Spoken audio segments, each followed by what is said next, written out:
खबर वारासिवनी से है, जहां बालाघाट जिले के वारासिवनी खैरलांजी जनपद पंचायत अंतर्गत ग्राम पंचायत कीन्ही सरपंच की ओर से मनरेगा योजना के तहत तालाब का निर्माण कार्य किया जा रहा है, जिसमें फर्जी तरीके से हाजिरी लगवाई जा रही थी और मछुआरा समाज के लिए शासन की ओर से यहां पर निषाद भवन का निर्माण भी किया जाना था, जो सरपंच और सचिव की मिली भगत से करीबन 1.5 लाख रुपए से अधिक निकाल लिए, जिसका फर्जीवाड़े का भांडाफोड़ उप सरपंच ने किया था। साथ ही ग्राम में फैली गंदगी और व्यवस्था को लेकर जब ग्रामीण सरपंच को संज्ञान में लाया जाता है तो सरपंच अपनी उम्र का बहाना बनाकर गाली गलौज पर उतारू हो जाता है, जिसको लेकर ग्रामीणों में आक्रोश का माहौल है। इस मामले को गंभीरता से नहीं लेने पर जल्द ही उग्र आंदोलन भी किया जाएगा।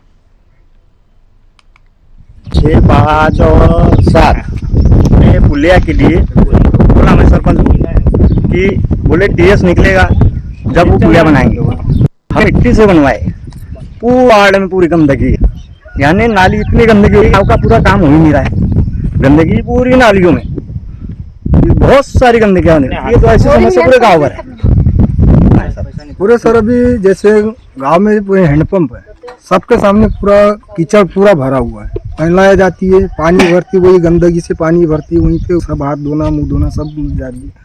उसके बाद में बाथरूम था, गांव में नाली के ऊपर बाथरूम बना हुआ था, पूर्व सरपंच ने बना के रखा था, वो बाथरूम को तोड़ दिया गया। मेरा कहना है सरपंच साहब से कि जो निषाद भवन का पैसा निकाल के खा गए, ये पूर्ण कोई प्रकार से सीधा काम एक प्रकार से भी नहीं हो रहा है, किसी का पैसा नहीं आ रहा है। जैसा 14 वार्ड से नंबर 15 वार्ड नंबर में नाली बनाए, तो नाली जिस हिसाब से बनाना था उन्हें ऊपर से नाली बनाए, नीचे अभी भी पानी जमा है और पूरे गांव में उसके कारण गंदगी फैल रही है। बीमारी जहां से काम चालू करना है वहां से नहीं करेगा, जेसीबी से खुदाई करेंगे, ऐसा काम कर रहे सरपंच साहब। इसीलिए मेरी रिक्वेस्ट है, क्योंकि ये भ्रष्टाचार से एकदम लिप्त हो चुकी है ये भवन। नमस्कार, मैं हूं प्रफुल्ल कुमार चित्री और आप देख रहे हैं न्यूज और टीवी।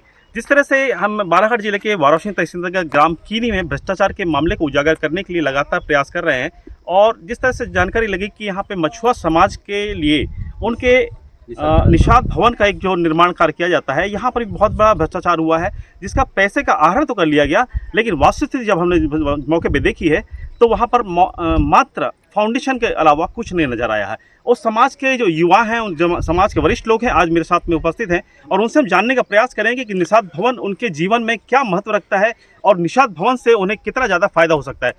सर, क्या नाम है आपका, बताइए। मेरा नाम पुरुषोत्तम दूधपचारी सर। सर, जैसे बताइए कि जानकारी लगी कि आपके यहाँ पर निषाद भवन है प्रस्तावित हुआ है और वो बनने वाला है जी। तो इस भवन को लेकर के आप में कैसा उत्साह था? ये हमारे समाज का बहुत बड़ा एक अपमान है सर, जो अभी तक के निषाद भवन नहीं बना है। ये शासन ने जो दिया है, इसको अभी तक बन के तैयार हो जाना था। जो हमारे ऊपर में जितनी भी मुसीबतें आ रही है, बहुत काफ़ी मुसीबतें आ रही है, क्योंकि अभी तक बन के तैयार नहीं हुआ है ये, लेकिन अभी तक बन जाना था। कहीं कहीं बन चुके हैं।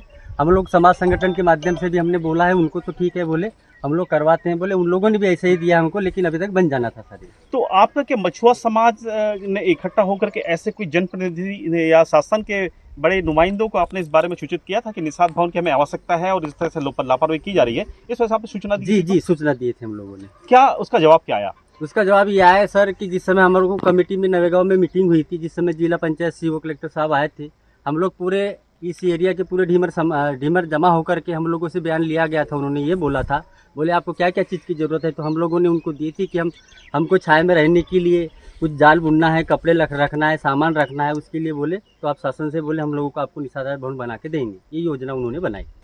दीदी, बताइए कि आपने जानकारी लगी है कि यहाँ भ्रष्टाचार को लेकर के और सरपंच के मनमानी के तरीकों को लेकर के आपने सूचना का अधिकार के तहत शासन को दी है, तो आपने क्या ऐसे मामले हैं, क्या भ्रष्टाचार है, क्या लेकर के बोले? ये भ्रष्टाचार ये है कि उन्हें जनता के लिए जो मजदूरों को काम मिलना चाहिए वो काम नहीं दे रहा है। जैसे 100 दिन काम होना चाहिए रोजगार गारंटी में, वो नहीं मिल रहा है। और जो मजदूरी है, जो 240 या 242 जो भी होगी, तो 150, 130, 100 मिल रही है। हर हाल मजदूरों को काम नहीं मिल रहा है और वो पलायन हो रहे हैं। और भ्रष्टाचार जीसीपी से काम करवा रहा है रातों रात में, और तालाब खुदवा रहा है, और निषाद भवन का काम अधूरा है। हम इसके पूर्व आए थे जांच करने के लिए, उस समय भी बोला था कि मैं ये काम करवा दूंगा। आज 3 महीना हो चुके हैं, कुछ भी काम नहीं हुआ है। जनता को गुमराह कर रहा है, धमकियां दे रहा है कि जो क्या कर लेना है कर लेंगे, मेरा कुछ नहीं बिगाड़ सकते। एक मछुआ समाज जिस तरह से उनका निषाद भवन को लेकर के आज उनका समाज आक्रोशित है, और प्रयास कर रहे हैं कि बहुत बड़ा जन आंदोलन यहाँ पे करने की संभावना नजर में आ रही है।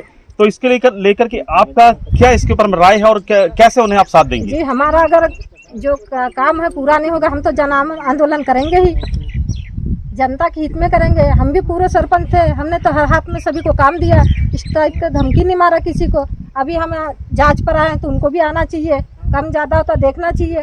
वो तो ये चाह रहे हैं कि धमकी हम मार रहे हैं उल्टी, कि हम उनको अंदर कर देंगे या मारपीट कर देंगे, इस टाइप की धमकी कर रहे हैं।